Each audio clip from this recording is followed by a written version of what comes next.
Step 1. Click the icon and find Post-Sale Service.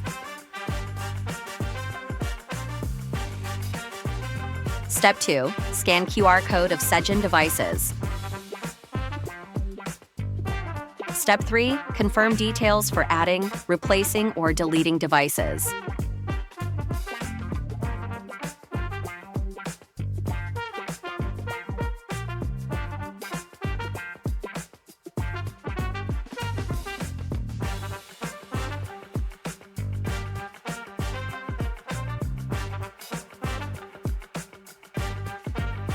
Step 4. Click the Next button to add, replace, or delete devices.